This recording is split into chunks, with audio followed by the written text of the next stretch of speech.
Donc vous êtes toujours sur Globule Radio, la radio des ours. Retrouvez-nous sur le 90.7 FM si vous êtes à Valorcine ou à Trien. Ou carrément, rejoignez-nous au chalet de la réserve où nous sommes installés dans un cadre de dingue. Alors imaginez, on est dehors face à la montagne, on voit que ça, du vert et un petit bout des aiguilles rouges. Et d'ailleurs, je suis en compagnie de Alex Bruno, responsable du lieu et animateur nature. Bonjour Alex, merci de venir au micro de la radio des ours. Bonjour à tous et merci à vous d'être là, de faire un petit peu plus d'animation sur ce lieu de passage. On est super contents et super bien installés. Donc le massif des aiguilles rouges, dont le nom vient de la teinte rouge de la roche due à l'oxydation du fer sur le gneiss, c'est ça. Vous êtes bien renseigné. Bien renseigné. Regroupe donc 3 des 167 réserves naturelles. C'est toujours juste ? C'est toujours juste, effectivement. Des 167 réserves nationales. Ouais, exactement. Voilà. Et en Haute-Savoie, il y en a 9 en Haute-Savoie. Donc 3 réserves naturelles sur le territoire de la vallée de Chamonix qui font partie. Qui sont les 9. Oh là, attention, c'est court. Allez, challenge. Alors on a le delta on a 3 qui sont lacustres. On a le delta de la Drance à Thonon, à publier. On en a 2 sur le lac d'Annecy, le Roc de Cher et le Bout du Lac. Et ensuite, on en a donc 3 chez nous, Vallon de Bérard, Aiguille Rouge et Carlaveron. Et ensuite, on en a une autre sur les Contamines, une sur Passy et une sur Sixte. Et on est à 9. Ok. Donc pour bien comprendre, le chalet de la réserve regroupe 3 réserves, c'est ça? Alors, s'intéresse à 3 réserves. Effectivement, ici, on est une des portes d'entrée de la réserve naturelle des Aiguilles Rouges. Et quand on parle des réserves naturelles des Aiguilles Rouges, on parle donc de ces 3 réserves naturelles qui fonctionnent un petit peu ensemble, même s'il y a au niveau de la réglementation, quelques réglementations qui diffèrent d'une réserve à l'autre. Mais effectivement, on parle des réserves naturelles des Aiguilles Rouges dans son ensemble. Et ici, on est donc la porte d'entrée de ces réserves naturelles où les gens passent ici pour remplir leur bouteille d'eau, pour avoir de l'information sur la réserve naturelle. Et nous, on les accueille avec grand plaisir et avec joie pour leur donner toutes les informations qui sont nécessaires d'avoir quand on va en réserve naturelle, parce que effectivement c'est des endroits qui sont préservés, protégés pour protéger la nature, et donc on met en place une réglementation. Et nous, notre mission d'animateur, c'est donc de faire passer ces messages de réglementation, de respect de l'environnement, et pour que la randonnée se passe le mieux possible. Ouais, alors il y a les règles. Quelles sont ces règles sur ces 250 km de sentiers, je crois? Ouais, j'ai plein de chiffres. Ouais. Alors on va jouer dans un moment à qui veut gagner le meilleur chiffre. L'idée en fait dans une réserve naturelle, c'est donc de préserver l'environnement. Et le contexte des réserves naturelles des Aiguilles Rouges est différent d'une réserve naturelle lacustre, comme je vous l'expliquais tout à l'heure, et donc du coup les réglementations sont différentes. Pour parler des grandes règles de la réglementation, parce qu'il y en a qui découlent derrière, c'est par exemple les chiens sont complètement interdits dans la réserve naturelle des Aiguilles Rouges, même en laisse. Voilà. Derrière, ça va être des réglementations autour de la cueillette aussi. On n'a pas le droit de cueillir des fleurs. Si on cueille une fleur, par exemple, on va être amené à couper le cycle de la plante. Et donc, la plante, derrière, déjà, elle ne sera pas observable par les autres randonneurs qui sont derrière. Et c'est dommage. Et puis surtout, la plante n'aura pas eu le temps de se reproduire. Et donc, ça ne donnera pas de plante l'année prochaine. Donc, la cueillette est interdite. On a d'autres interdictions, par exemple, au niveau du survol. Le survol, tout ce qui est motorisé, donc le drone en fait partie, c'est interdit en dessous 1000 mètres d'altitude. Donc voilà pour les réglementations. Et puis on a des choses qui sont tolérées. Je parle notamment du bivouac, où le bivouac est toléré de 19h le soir à 9h le matin. Donc en dehors de cette plage horaire, 19h, 9h, il n'y a pas de tentes qui sont montées sur le territoire de la réserve naturelle des Aiguilles Rouges. Voilà un petit peu pour les 3 grandes interdictions et qui font l'objet aujourd'hui des plus grands du plus grand nombre d'infractions sur le territoire de la réserve naturelle. Ah oui, parce que et ici, donc à la réserve, vous avez une mission pédagogique. Il vous faut expliquer, les gens comprennent, les gens. Exactement. Ici, du coup, nous on fait de l'animation. On n'est pas garde du tout de la réserve. On est là pour faire passer le message, que les gens rentrent en réserve naturelle, et donc du coup qu'il y a cette réglementation qui doit s'appliquer. Mais on est aussi là pour les éduquer à la nature, à cette nature montagnarde, parce que ce qu'on se rend compte depuis plusieurs années maintenant, c'est que la fréquentation de la vallée de Chamonix a un petit peu changé, et c'est très bien. bien, parce que ça va... Heureusement qu'il y a du changement et que les choses bougent, mais que les gens qui arrivent aujourd'hui randonner dans la réserve naturelle n'ont plus cette culture de la montagne, cette culture montagnarde est un petit peu déficitaire, et donc nous, notre objectif, c'est donc de leur poser des bases de respect de l'environnement, de respect de la montagne, qu'on part pas pour une randonnée de 6h à 13h de l'après-midi, par exemple, que effectivement, quand on monte au lac Blanc, on n'a pas forcément de point d'eau en dehors du refuge, que la baignade dans les lacs, effectivement, même si c'est une activité qui n'est pas réglementée par la réserve naturelle, c'est pas une activité qu'on va plébisciter, qu'on va encourager. Donc tout ça, plus l'observation et l'explication de cette observation qu'on fait de la nature, comment faire la différence entre un chamois et un bouquetin, par exemple. Ce sont tous ces messages-là et tant d'autres qu'on est amené à parler ici au Chalet du Col des Montets, grâce notamment donc aux animateurs nature qui sont présents, puis aussi aux animateurs stagiaires qui sont en stage à l'Arnard et qui font vivre ce lieu depuis maintenant plus de 40 ans. Oui, c'est un milieu fragile. Il est nécessaire en fait d'en prendre soin. Et j'ai envie de citer le fondateur de l'Arnard, que vous connaissez, Jean Hérald. Ouais, c'est dur à dire. C'est écrit avec plein de H et des Y. Jean Hérald. Jean Hérald. Respecter la nature, c'est respecter les autres. Lorsque tout le monde en aura conscience, les réserves pourront disparaître. Donc c'est vraiment votre mission. C'est ce que vous venez de nous raconter. Exactement. Et lui, dans son utopie, il voulait... Alors moi, j'aime bien dire que c'est grâce aux remontées mécaniques qu'on a des réserves naturelles, parce que les remontées mécaniques, dans les années 70, ils avaient des projets d'exploitation de quasiment tout le versant des Aiguilles Rouges, et notamment des Anvers. Il y avait des projets de remontées mécaniques complètement farfelus. Et c'est grâce à ces projets-là qu'il y a certains précurseurs et fondateurs se sont dit non mais il faut absolument qu'on préserve une partie de ce massif, et donc j'aime bien dire que c'est grâce aux remontées mécaniques qu'on a nos réserves naturelles aujourd'hui. Et effectivement dans la tête de ces précurseurs et de ces fondateurs, l'idée c'était de dire on classe en réserve naturelle, puis à un moment donné ça va rentrer dans la culture collective de se dire quand on aménage la montagne, on en aménage qu'une petite partie et le reste est fait belle place à la nature. Et mais on se voit c'était visionnaire, mais on voit que 50 ans plus tard, la réserve naturelle est toujours là et on en a encore bien besoin. Et vous pouvez nous expliquer comment fonctionne le chalet de la réserve, parce que j'ai vu qu'il y avait plusieurs acteurs, donc le chalet de la réserve, l'Arnard, l'association, et Aster. Ouais, alors c'est vrai que quand on en parle aux gens, c'est vrai que c'est difficile des fois de s'y retrouver, mais aujourd'hui on cohabite assez bien tous ensemble, même très bien tous ensemble.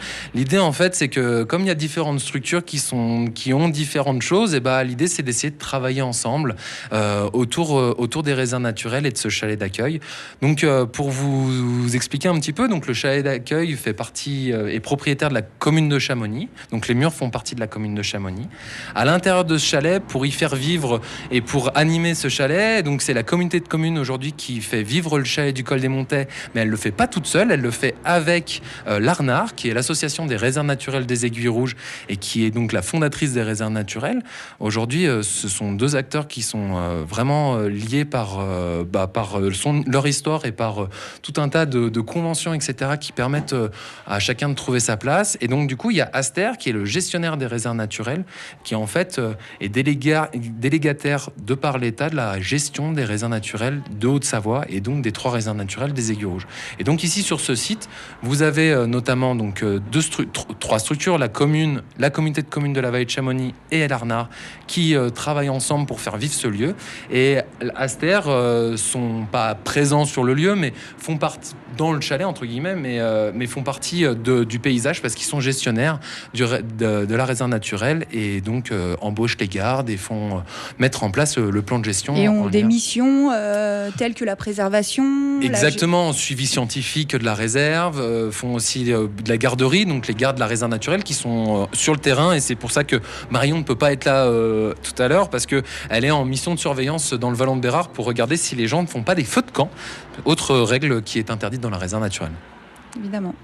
Voilà, pour expliquer un petit peu comment tout ça fonctionne. Donc tous les jours, il y a des gens qui arpentent les réserves, des gardes qui arpentent les réserves pour vérifier que les règles soit respectée. De base, de protection de la nature soit respectée. Ouais, exactement. La fréquentation de la réserve naturelle des Aiguilles Rouges, pour vous donner quelques chiffres, parce que depuis tout à l'heure on est dans les chiffres. Aujourd'hui, c'est presque 3000 personnes jour au lac Blanc, donc c'est un lac Blanc qui est en réserve naturelle. On a des éco-compteurs qui sont positionnés un petit peu partout sur les sentiers. Et chaque éco-compteur, alors en fonction de la disposition... C'est quoi un éco-compteur? Un éco-compteur, c'est un système qui permet de compter le passage sur un sentier. Voilà, donc un randonneur qui va passer devant l'éco-compteur ou sur l'éco-compteur et donc va déclencher, et donc ça nous permet d'avoir des données de fréquentation.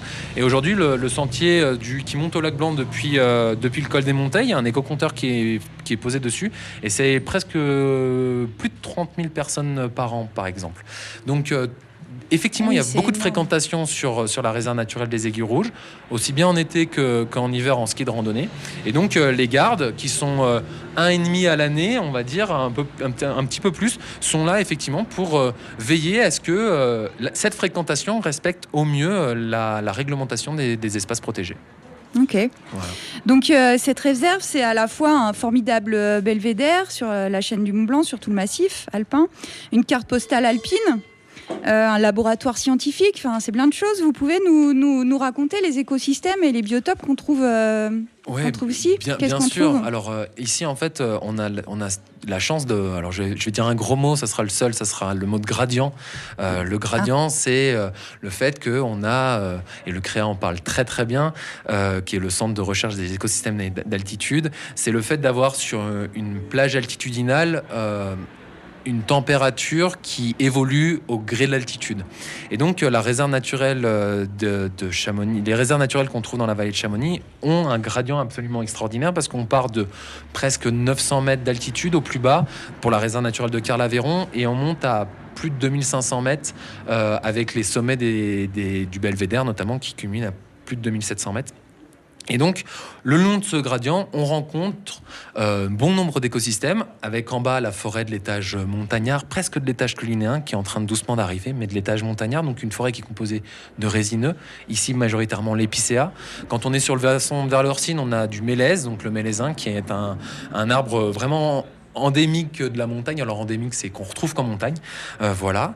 Et puis plus on va monter, plus la forêt va se faire rare, et donc la forêt, on va arriver dans une zone qu'on appelle la zone de combat, où les arbres vont combattre pour leur survie et laisser en place doucement avec des essences plus arbustives, qui ressemblent à des arbustes, les rhododendrons notamment, et qu'on appelle ça, on appelle cet espace, cette zone de combat, qui est donc la lande, qui est un endroit vraiment très riche, parce qu'on est dans une zone de contact entre l'étage montagnard qui est en bas et l'étage subalpin, et l'étage alpin. On est vraiment dans cette zone, cette limite là, et donc on est dans une zone de contact, et c'est une zone du coup qui est très très riche, parce que à la frontière entre deux mondes, et où on va retrouver des espèces qui sont vraiment emblématiques des Alpes, et des Alpes du Nord notamment, avec le tétralyre ou le chamois par exemple.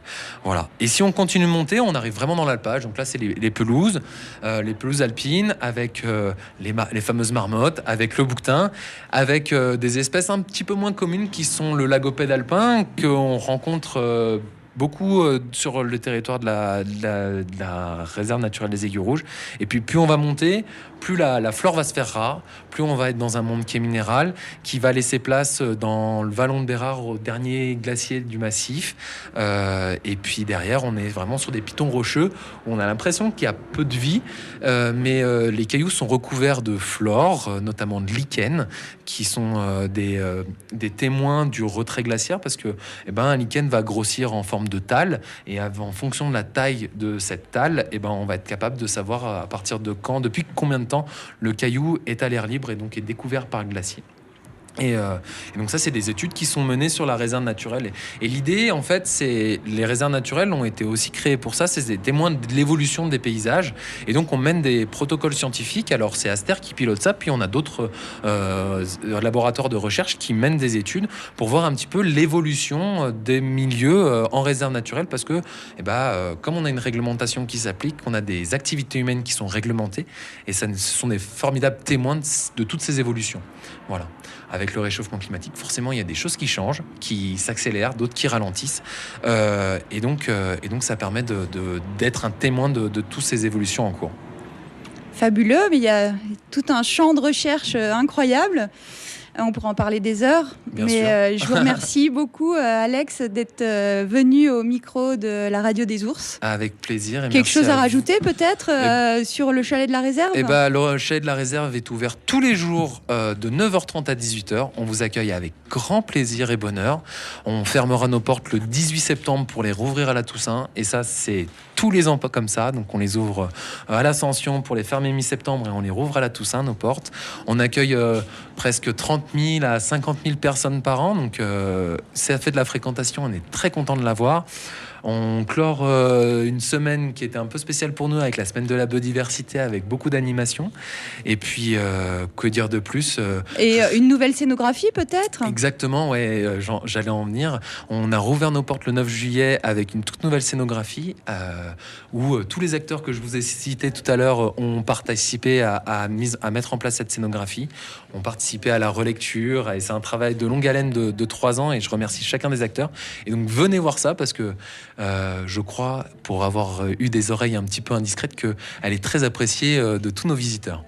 Oui, tout à fait. Merci beaucoup, Alex. Et puis, venez au chalet de la réserve pour découvrir toute la richesse de ces réserves naturelles des Aiguilles Rouges. Merci beaucoup, merci à vous. Et puis bon été. Merci, vous aussi. Et on retrouve l'agenda de Valorcine pour aujourd'hui et demain, après que Radio Elvis ait terminé sa moisson.